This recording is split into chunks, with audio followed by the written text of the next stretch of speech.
Certains produits Decathlon débarquent chez Delhaize. Est-ce une démarche opportuniste en plein confinement, et y a-t-il concurrence déloyale? C'est un test que les deux enseignes font en plein confinement. 5 magasins Delhaize de la région bruxelloise vont vendre des articles de sport pendant 15 jours. Dès aujourd'hui, non loin des caisses ou à l'entrée du magasin, des rayons proposent une petite vingtaine de produits de loisirs et de sport. Cordes à sauter, goal de foot, haltères, anneaux de pilates, fléchettes, du petit matériel à utiliser chez soi, dans son jardin ou à proximité. En plein confinement, y a-t-il flagrant délit d'opportunisme?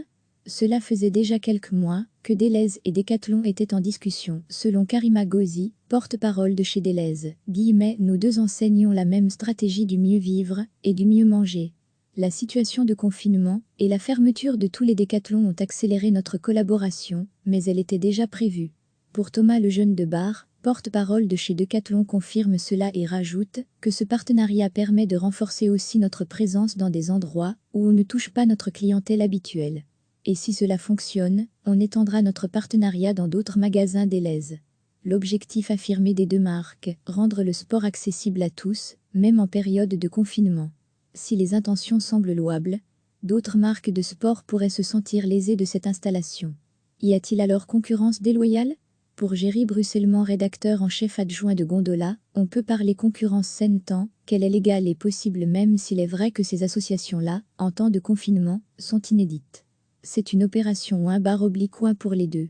On peut craindre un soulèvement des autres enseignes non alimentaires, comme les magasins de sport qui se sentent lésés. Mais cela existe déjà dans d'autres grandes surfaces avec des acteurs locaux. Cela pourrait donner des idées à d'autres.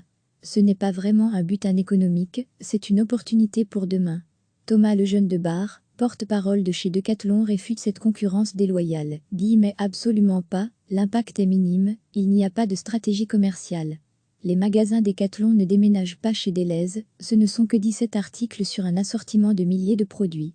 L'essentiel de notre activité est fait par le commerce. Quant au risque d'afflux de clients dans ces enseignes, Delhaize est catégorique, il n'y aura pas plus de monde dans ces magasins vu que nous avons mis en place une mesure où on laisse rentrer une personne par 15 m² de surface. Il n'y aura donc pas plus de monde dans ces boutiques. Si Decathlon et Delhaize affirment bien que ce n'est qu'une phase de test pour 2 semaines dans 5 magasins Delhaize, à Wezembic, Ovriges, Molière 2 à XL, Chazal à Schaerbeek et Adreuillet à Ever, ils l'élargiront dans d'autres, si les ventes décollent. C'est une logique commerciale difficile à critiquer, souligne Géry Bruxellement, rédacteur en chef adjoint de Gondola. Cela pourrait donner d'autres idées de partenariat à d'autres enseignes. Recevez chaque matin l'essentiel de l'actualité. C'est un test que les deux enseignes font en plein confinement. 5 magasins Delhaize de la région bruxelloise vont vendre des articles de sport pendant 15 jours. Est-ce une démarche opportuniste en plein confinement, et y a-t-il concurrence déloyale? Dès aujourd'hui, non loin des caisses ou à l'entrée du magasin, des rayons proposent une petite vingtaine de produits de loisirs et de sport. Cordes à sauter, goal de foot, haltères, anneaux de pilates, fléchettes, du petit matériel à utiliser chez soi, dans son jardin ou à proximité. En plein confinement, y a-t-il flagrant délit d'opportunisme? Cela faisait déjà quelques mois que Delhaize et Decathlon étaient en discussion. Selon Karima Gauzy, porte-parole de chez Delhaize, nos deux enseignes ont la même stratégie du mieux vivre et du mieux manger. La situation de confinement et la fermeture de tous les Decathlon ont accéléré notre collaboration, mais elle était déjà prévue. Pour Thomas Lejeune de Bar, porte-parole de chez Decathlon, confirme cela et rajoute que ce partenariat permet de renforcer aussi notre présence dans des endroits où on ne touche pas notre clientèle habituelle. Et si cela fonctionne, on étendra notre partenariat dans d'autres magasins Delhaize. Concurrence déloyale? L'objectif affirmé des deux marques, rendre le sport accessible à tous, même en période de confinement. Si les intentions semblent louables, d'autres marques de sport pourraient se sentir lésées de cette installation. Y a-t-il alors concurrence déloyale? Pour Géry Bruxellement, rédacteur en chef adjoint de Gondola, on peut parler concurrence saine tant qu'elle est légale et possible, même s'il est vrai que ces associations-là, en temps de confinement, sont inédites.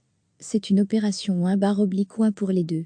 On peut craindre un soulèvement des autres enseignes non alimentaires, comme les magasins de sport qui se sentent lésés. Mais cela existe déjà dans d'autres grandes surfaces avec des acteurs locaux. Cela pourrait donner des idées à d'autres. Ce n'est pas vraiment un but économique, c'est une opportunité pour demain.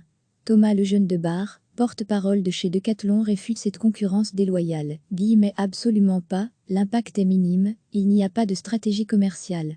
Les magasins Decathlon ne déménagent pas chez Delhaize, ce ne sont que 17 articles sur un assortiment de milliers de produits. L'essentiel de notre activité est fait par le commerce. D'autres idées de partenariat?